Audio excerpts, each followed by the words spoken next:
Hello and welcome to economics on the move. Economics on the move पे सभी दर्शकों का स्वागत है।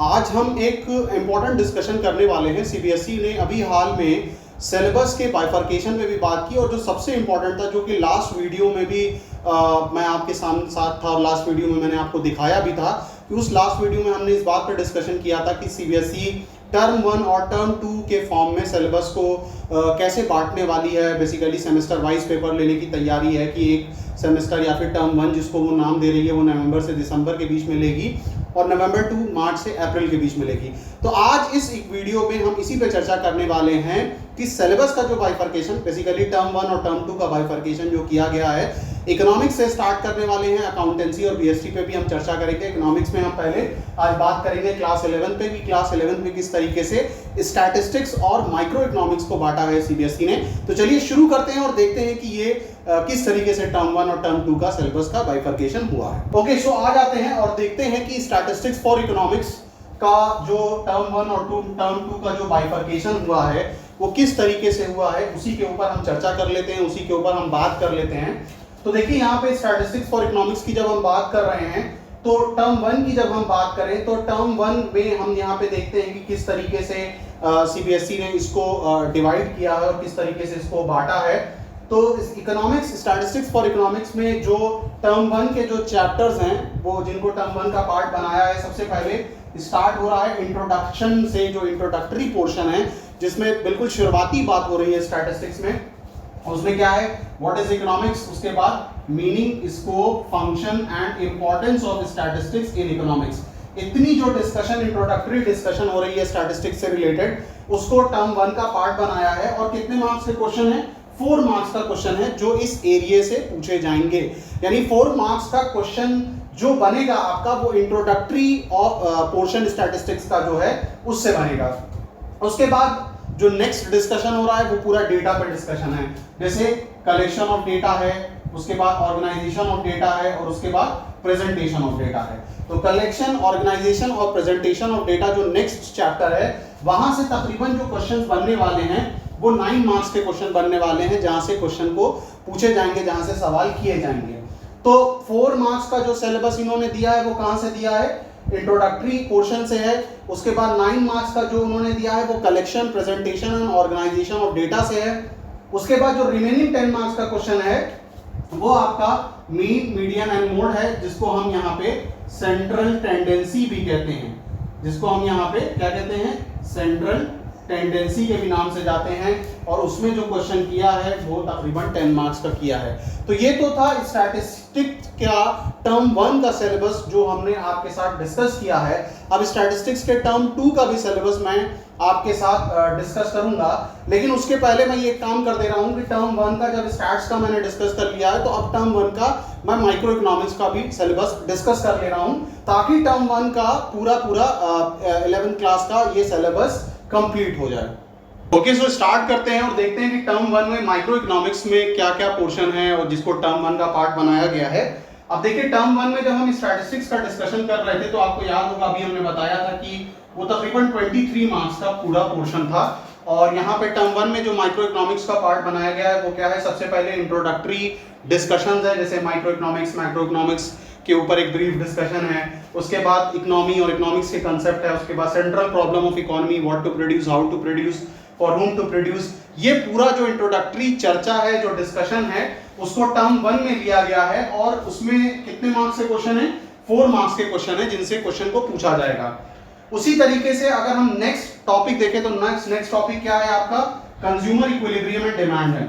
तो कंज्यूमर इक्विलिब्रियम का टॉपिक है और डिमांड का टॉपिक है। तो डिमांड के टॉपिक में जैसे कंज्यूमर इक्विलिब्रियम पूरा है, इंडिफरेंस कर्व है, बजट लाइन है, consumer equilibrium in case of 1 commodity, 2 commodity.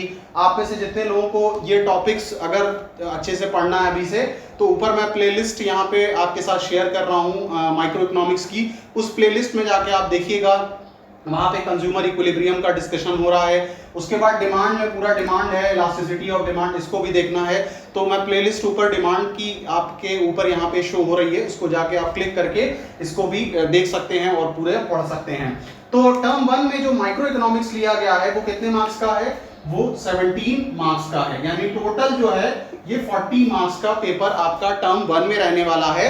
Plus आपका 10 मार्क्स जो होगा वो वाइवा का रहेगा, यानी 50 मार्क्स का जो पेपर रहेगा वो किस में आएगा, 50 मार्क्स का पेपर आपका आएगा टर्म 1 में और 50 मार्क्स का पेपर आएगा टर्म 2 में, जो कि अभी हम उस पर चर्चा करने वाले हैं। तो ये टर्म 1 था जिसमें हमने स्टैटिस्टिक्स के बारे में बात की और माइक्रो इकोनॉमिक्स के बारे में बात की है।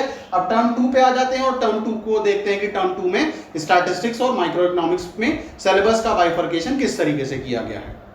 ओके, सो टर्म 2 पे आ जाते हैं। टर्म 1 के डिस्कशन करने के बाद टर्म 2 पे आ जाते हैं। और एक छोटी सी बात जो मैं भूल गया था, देखिए टर्म 1 का जो पेपर होगा ये पूरा का पूरा एमसीक्यू फॉर्म में है और 90 मिनट्स का ये पेपर होगा, यानी ये जो 40 मार्क्स का पेपर होने वाला है टर्म 1 में, 40 मार्क्स का जो ये पेपर है जो कि नवंबर से दिसंबर के बीच में होने वाला है। याद रखिएगा कि ये एमसीक्यू फॉर्म में है और 90 मिनट्स का पेपर और 40 मार्क्स का क्वेश्चन रहेगा।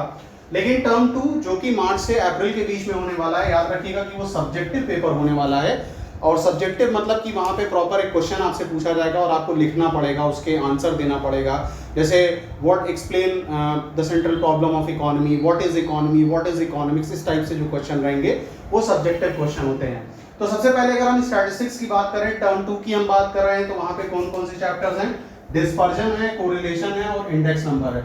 ये 3 चैप्टर हैं जो कि टर्म 2 का पार्ट रहने वाले हैं और 17 मार्क्स के क्वेश्चन इससे पूछे जाएंगे इन 3 चैप्टर से।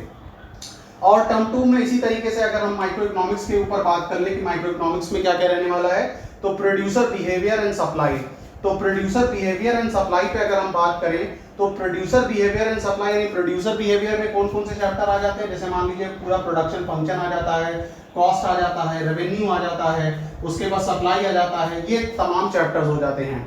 उसके बाद अगर हम बात करें कि forms of market and price determination, कि यहाँ से कितना आने वाला है, तो यहाँ से अगर आप देखोगे तो परफेक्ट कंपटीशन जो है वहाँ से क्वेश्चन रहेगा, जो कि फॉर्म्स ऑफ मार्केट का पार्ट है। हमें पता है कि बहुत तरीके की मार्केट होती हैं, परफेक्ट मार्केट स्ट्रक्चर होती है, मोनोपोली होती है, मोनोपोलिस्टिक होती है, ओलिगोपोली होती है, लेकिन यहाँ पे सिर्फ परफेक्ट मार्केट स्ट्रक्चर का डिस्कशन हुआ है और simple application of demand and supply जिसमें प्राइस सीलिंग, प्राइस फ्लोर वगैरह है। तो टर्म 2 में माइक्रो इकोनॉमिक्स का जो पूरा पोर्शन है वो याद रखिएगा कि वो 23 मार्क्स का है पूरा, और टर्म 1 में स्टैटिस्टिक्स जिसमें डिस्पर्जन, कोरिलेशन और इंडेक्स नंबर हैं वो 17 मार्क्स के हैं। तो ये जो लेक्चर हमने बनाया ये क्लास 11th का था, जिसमें हमने क्लास 11th के टर्म 1 और टर्म 2 स्टैट्स और माइक्रो इकोनॉमिक्स के बाइफर्केशन को समझाने की कोशिश की, ये बताने की कोशिश किया कि कैसे टर्म 1 और टर्म 2 के सिलेबस को बांटा गया है, कितने अमाउंट सब पोर्शन ऑफ सिलेबस को टर्म 1 में रखा गया है और कितने पोर्शन ऑफ सिलेबस को टर्म 2 में रखा गया है। नेक्स्ट जो डिस्कशन हम करने वाले हैं, नेक्स्ट जो वीडियो हम लेके आएंगे वो क्लास 12 के इकोनॉमिक्स के ऊपर होगा कि क्लास 12 में इंडियन इकोनॉमिक डेवलपमेंट और मैक्रो इकोनॉमिक्स में सिलेबस किस तरीके से बांटा गया है या किस तरीके से डिवाइड किया गया है, उसके ऊपर बात करेंगे। इसी तरीके से अकाउंटेंसी और बीएसटी के भी हम बाइफर्केशन पे बात करेंगे। तो ये तो था पूरा डिस्कशन जो हमने किया है, और इसके अलावा आपको बताता चलूँ कि हमने माइक्रो इकोनॉमिक्स पूरा पढ़ा दिया है, मैक्रो इकोनॉमिक्स के एंड पोर्शन पे पहुंचे हैं। इसके अलावा करंट इकोनॉमिक इश्यूज बहुत सारे होते हैं जिसको हम टाइम टू टाइम टेकअप करते रहते हैं। बहुत सारे एक्सपर्ट्स हैं जिनका हम इंटरव्यू लेते हैं और उनकी ओपिनियन जानते हैं, जो करंट इकोनॉमिक इश्यूज चल रहे हैं उनके ऊपर उनका क्या कहना है, उनकी अपनी राय क्या है, उनका अपना मशवरा क्या है, उसके ऊपर भी बात करते रहते हैं। तो so that was all about from this term 1 and term 2 syllabus bifurcation of CBSE for class 11। For more be in regular touch with economics on the move, आप रेगुलरली इसको देखते रहिए, लाइक करिए, शेयर करिए, सब्सक्राइब करिए, ताकि ज़्यादा से ज़्यादा लोगों तक ये प्लेटफॉर्म पहुंचता रहे, ज़्यादा से ज़्यादा लोगों तक हमारी वीडियोस का लोग एक्सेस कर सके। So that was all about from this very lecture. So stay blessed guys and keep on watching economics on the move. Thank you.